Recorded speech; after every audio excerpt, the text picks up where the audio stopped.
Assalamualaikum. Waalaikumsalam warahmatullahi wabarakatuh. Boleh enggak Ustadz ketika sujud kita membaca doa apa yang kita inginkan, terutama pada saat sujud terakhir? Boleh. Apa dalilnya? An Ibnu Abbas radhiyallahu taala anhuma qala Rasulullah sallallahu alaihi wasallam, perhatikan, innama aqrabul abdi min rabbih wa huwa sajidun fa aktsirud du'a. Keadaan terdekat antara seorang hamba dengan Tuhannya adalah saat sujud, maka perbanyak doa saat sujud. Apalagi dalil Qur'annya? Quran surah ke-48 ayat ke-29.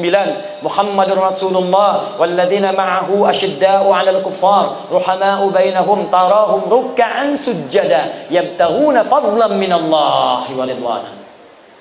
Umat Muhammad itu adalah umat Rasulullah yang penyayang dengan sesama, yang keras terhadap penyimpangan. Engkau akan saksikan umat Nabi Muhammad itu senang sholat. Jadi kalau ada mengaku umat Nabi Muhammad tak mau sholat, dipertanyakan dia umat Nabi Muhammad atau bukan. Tarahum ruk'a sujada, engkau lihat dalam ruku dan sujudnya, yabtaghuna fadlan minallahi wa ridwana. Dalam sujudnya dia banyak berdoa kepada Allah, minta keutamaan hidup dan ridha Allah Subhanahu wa taala. Jadi kalau bertanya bolehkah banyak berdoa dalam sujud? Boleh. Pertanyaannya bagaimana caranya? Yang pertama, kalau doa itu pernah diajarkan oleh Nabi dengan lafadznya, maka silahkan baca langsung dengan lafadznya, sah. Selain ayat Al-Quran. Kalau ayat Al-Quran tak boleh dibaca dalam sujud, kecuali potongan ayat yang diniatkan sebagai doa, bukan ayatnya. Misal, Rabbana atina fid dunya hasanah wa fil akhirati hasanah wa qina adzabannar, diniatkan sebagai doa, bukan ayatnya. Karena kalau ayatnya lengkap, wa minhum may yaqulu rabbana atina fid dunya hasanah wa fil akhirati hasanah wa qina adzabannar. Surat apa? Al-Baqarah. Ayat berapa? 201. Di mana letaknya? Paling kanan sebelah bawah. Kalau ayatnya, kita boleh baca ayatnya saja, asalkan ditujukan dengan doa. Rabbana zalamna anfusana wa illam taghfir lana wa tarhamna lanakunanna minal khasirin. Kalau ditujukan doa, boleh dengan niat berdoa, bukan karena ayatnya. Boleh bacakan itu sebagai doa. Kalau ayatnya ada di Quran, di mana? Surah ke-7, apa? Al-A'raf, ayat berapa? 23. Jelas ya? Kalau kita tak ada bimbingan bacaan doanya, lafadznya, atau bahkan, maaf, yang kita mintakan tak pernah disebutkan oleh Nabi. Misal, besok anak mau ujian, zaman Nabi tak ada ujian di sekolah. Besok misalnya ada acara pelantikan jabatan, zaman Nabi nggak ada pelantikan jabatan.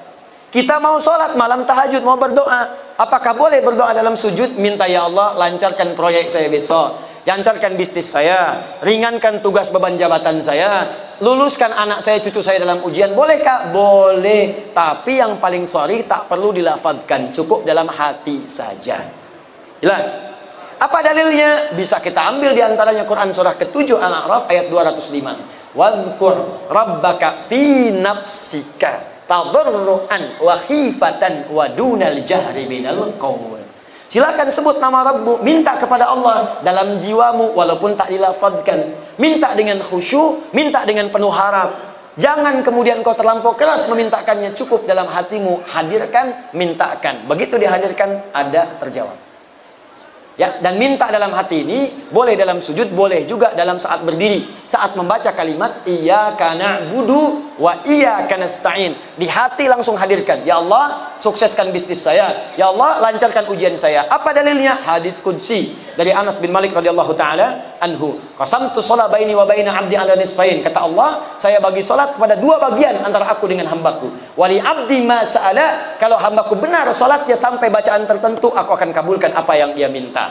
Sampai pada kalimat wa idza qala al-'abdu iyyaka na'budu wa iyyaka nasta'in. Kalau seorang hamba dalam salatnya berkata iyyaka na'budu wa iyyaka nasta'in, qala Allah azza wa jalla, langsung dijawab oleh Allah, hadza baini wa baina 'abdi. Ini perjanjian, komitmen antara aku dengan hambaku. Wali 'abdi, kalau hambaku benar salatnya sampai bacaan tadi iyyaka na'budu wa iyyaka nasta'in, qala Allah azza wa jalla, lihat jawaban Allah, wali 'abdi ma sa'ala, apapun sekarang yang dia minta aku akan kabulkan.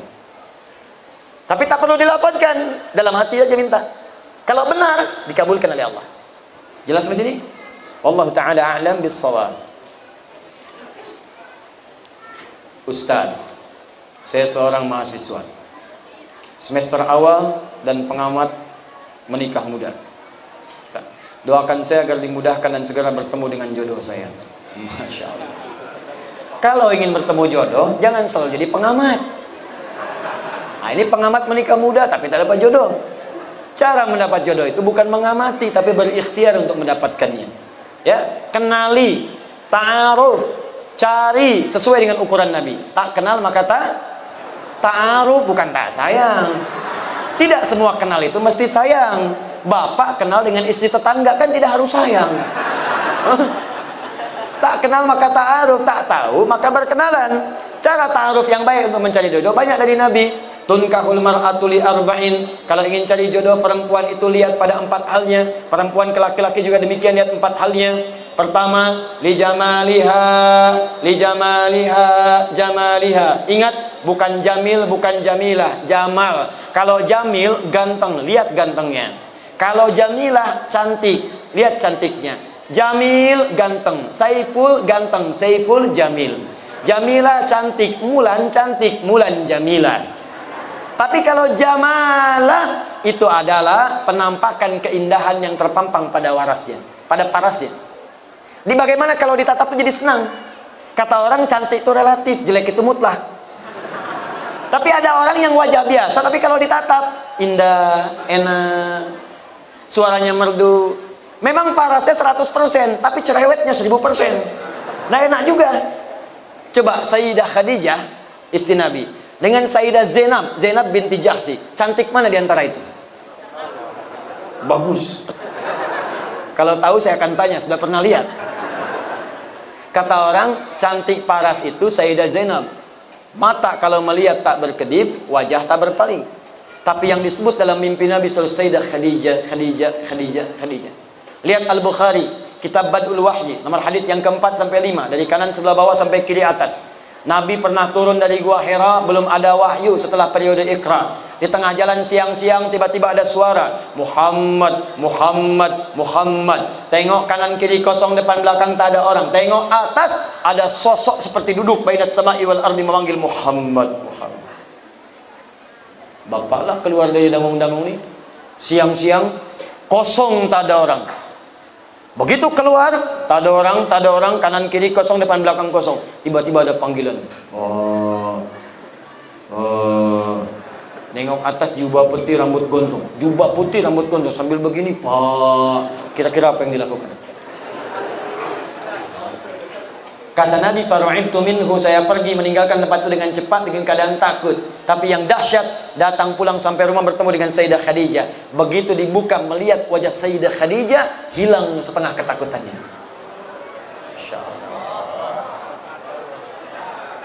Jika dia ditatap, maka damai hatimu, kata Nabi. Calon istri yang baik ketika dilihat Sayyidah Khadijah, baru lihat wajah istri, masalah hilang.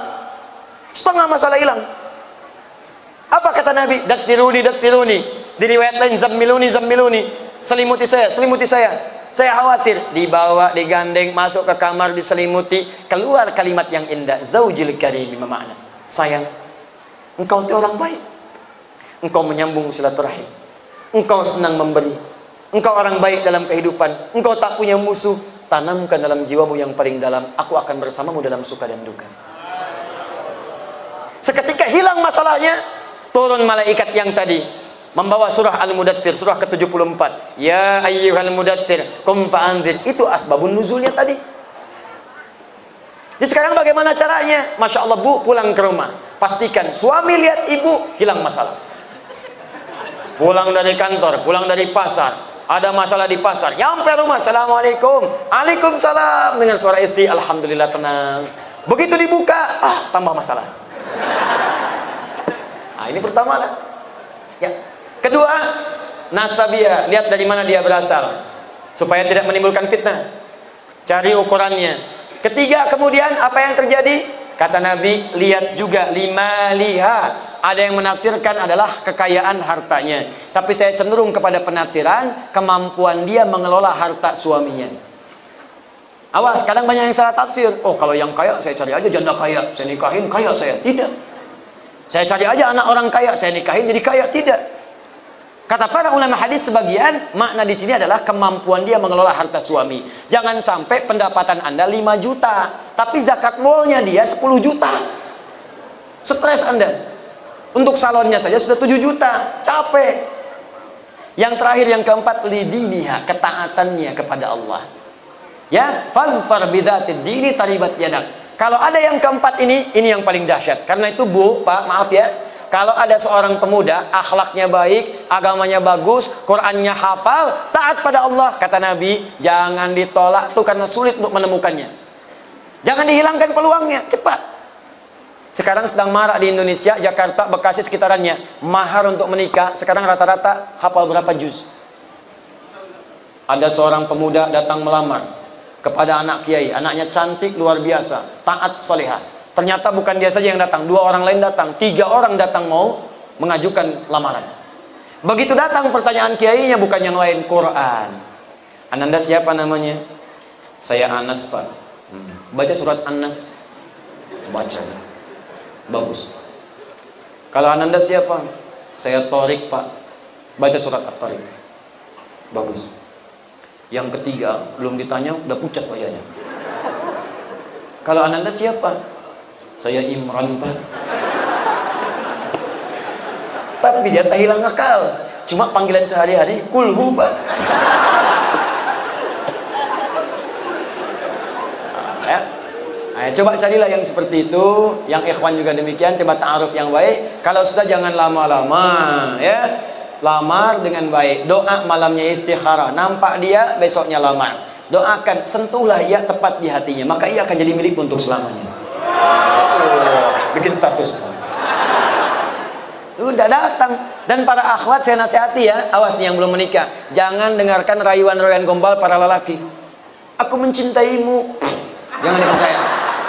Katakan padanya, buktikan cintamu dengan menuliskan namaku di buku nikah kita. Catat. Itu punya BPKB. Apa itu BPKB? Buku pernikahan kita berdua. Masya Allah. Kenapa nyampe sana ini?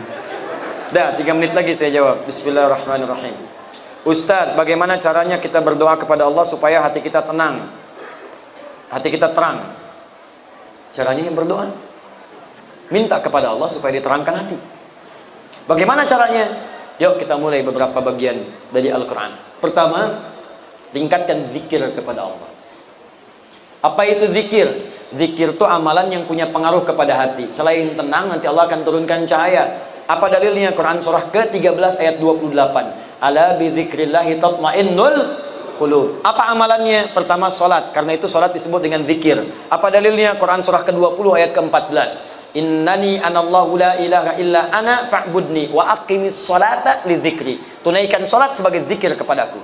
Amalan kedua apa? Rajin baca Al-Quran. Rajin. Datang surau, baca Quran. Pulang kamar, baca Quran. Walaupun tak harus panjang-panjang, konsisten bacakan. Maka Allah akan berikan hidayah dan kemuliaan. Apa dalilnya? Quran surah 15 ayat 9. Inna nahnu nazzalna dzikra wa inna lahu lahafidhun. Kami yang telah turunkan Al-Quran sebagai zikir. Jadi baca Quran itu zikir. Amalan ketiga, mulai menghafal walaupun ayat-ayat pendek. Menghafal Quran itu bagian dari zikir. Apa dalilnya? Quran surah ke-54 ayat ke-17, ayat ke-22, ayat 32, ayat ke-40. Walaqad yassarnal Qur'ana lidzikri fahal mim muddakir. Kami telah mudahkan Al-Quran yang bisa digunakan sebagai zikir untuk dihafalkan. Baca, maka akan terbuka segala kemuliaan. Ada lagi yang zikrullah, sebut nama Allah. Ya Abud, Ya Allah, Ya Rahman, Ya Rahim, Al-Asma'ul Husna. Apa dalilnya? Quran surah kedua Al-Baqarah ayat 152. Fadhkuruni adzkurkum. Zikir kepadaku, aku akan menyebut namamu. Bagaimana cara berzikirnya? Quran surah ke-17 ayat 110. Qulidullah, sebut nama Allah. Ya Allah, Ya Allah, Ya Allah.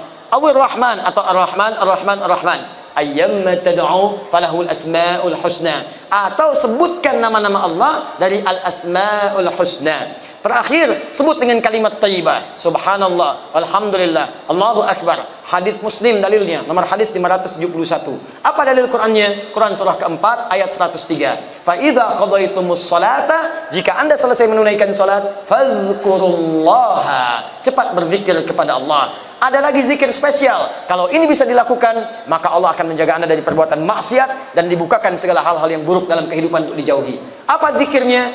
Istighfar sebelum subuh. Sebelum tiba subuh. Tahajud, Tunggu subuh, istighfar. Astagfirullah. Astagfirullah. Astagfirullah. Astaghfirullahalazim alladzi la ilaha illa huwal hayyul qayyum wa natubu ilaih. Apa dalilnya? Quran surah 51 ayat 18, paling kanan pertengahan. Wa bil ashari hum yastaghfirun. Wallahu taala alam bissawab.